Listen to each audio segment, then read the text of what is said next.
Westward expansion, westward on the Oregon Trail. The wagon train was moving westward along the Oregon Trail. The families walked beside or rode in large covered wagons pulled by oxen. Each family had only one wagon, but that wagon was able to hold almost everything the family owned. Each family packed food, things like flour, potatoes, and beans. They took clothes, blankets, soap, candles, furniture, pots and pans, china, and rifles. They even had to take barrels of water with them because they weren't sure where they might find clean water along the way. By the time everything was packed in the wagon, there wasn't a whole lot of room for much else, and that's why most families walked alongside their covered wagons. In addition to the oxen that pulled the wagons, some families brought other animals, such as horses, sheep, and cows.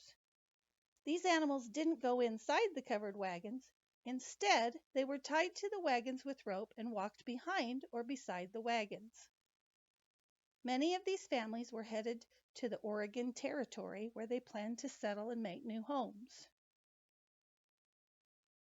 Back in the East, it had become too expensive for the settlers to be able to own their own land. They hoped that by traveling west, they might find a place to build their own homes. Others chose to go for the adventure of starting a new life.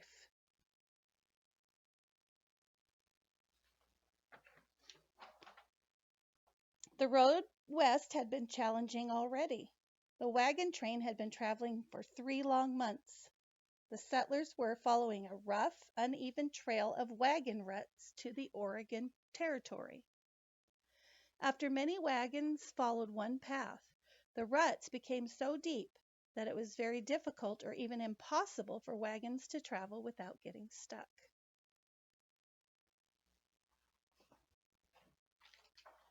As much of the Oregon Trail went through what was known as Indian Territory, the travelers encountered Native American tribes along the way. Sometimes the Native Americans were fearful that the settlers would decide to stop traveling and just make farms right there on their land.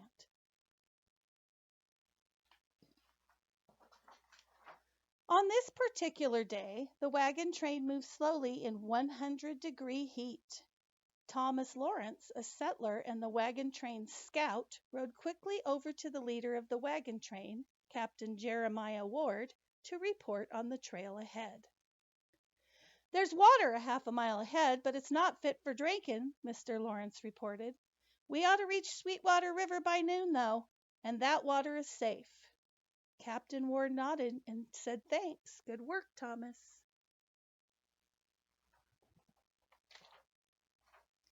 When the wagons reached the Sweetwater River, everyone enjoyed a long, cool drink. Captain Ward ordered, "First, we'll take the wagons and the oxen across the river. Then we'll swim the extra horses over, and the cattle will go last." To lighten their loads for the crossing, families removed any heavy objects from their wagons. The settlers brought many of these items to have in their new homes to remind them of their old homes back east. Now, many of those items they'd hoped to have in their new homes had to be left behind.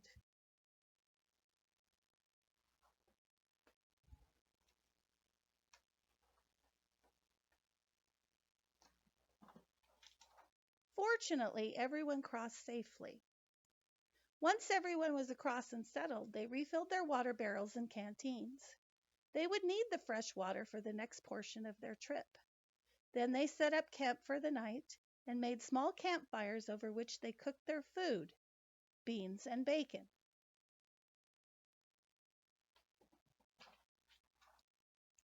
Less than an hour after darkness fell, when most of the travelers were sleeping in their tents or wagons, the wind began to rise, whooshing across the plains. Thomas Lawrence, who was watching the cattle, could hear some rumbling off in the distance.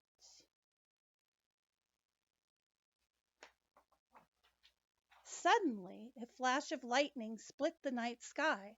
The next instant, a blinding rain fell on the sleeping pioneers. Then, out of nowhere, the wind blew so hard that half the tents blew over. Those who had been in the tents ran to their wagons, squeezing into any tiny space they could find amongst the furniture and supplies. Still, everyone was already soaking wet, and even tying the canvas flaps shut could not keep some of the rain from blowing in.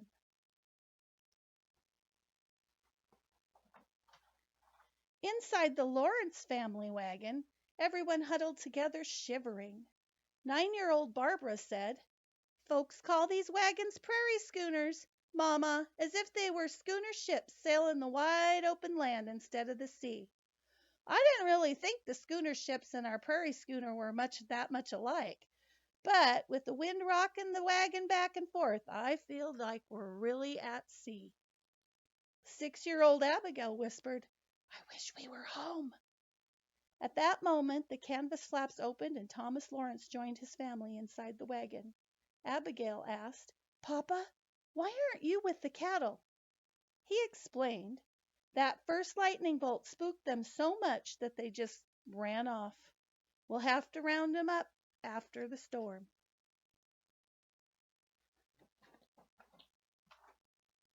After a cold, miserable night, the morning dawned cool and gray. Abigail woke to the sound of a bell.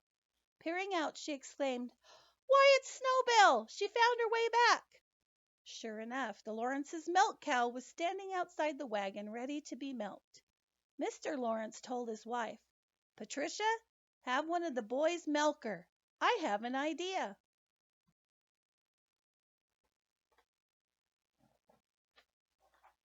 Mr. Lawrence trudged or walked heavily through thick mud to Captain Ward's wagon. Captain Ward was already up helping other people. "Our milk cow came home," Mr. Lawrence reported. "If we can follow her tracks, maybe we'll find some of the other animals." Captain Ward agreed, and so on horseback, Thomas Lawrence and some other men followed the cow's tracks back to where she'd been. Beyond a grove of trees, they found the missing animals calmly chewing the wet prairie grass as if nothing had happened. Mr. Lawrence rode back over to his wife near the family wagon and joked, "Well, that certainly was fun." She replied, "Let's hope we've seen the worst of the Oregon Trail." But 2 months later, the trail presented one last challenge to the pioneers. They were crossing the high mountains of the eastern part of Oregon Territory on their way to the Green Valley beyond.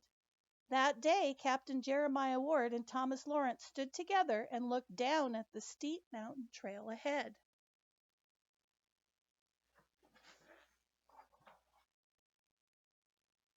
The captain said, "We have to take this steep path down. There's no other way. If we turn back to take the southern trail, we'll lose way too much time. Then we'll never make it out of these mountains before the winter snow hits us." Mr. Lawrence agreed. "It's the only way, but it'll be difficult. When I scouted ahead," he said, "I found that the forest crowds in too closely for a wagon to travel on either side of the trail. So we must take the trail itself.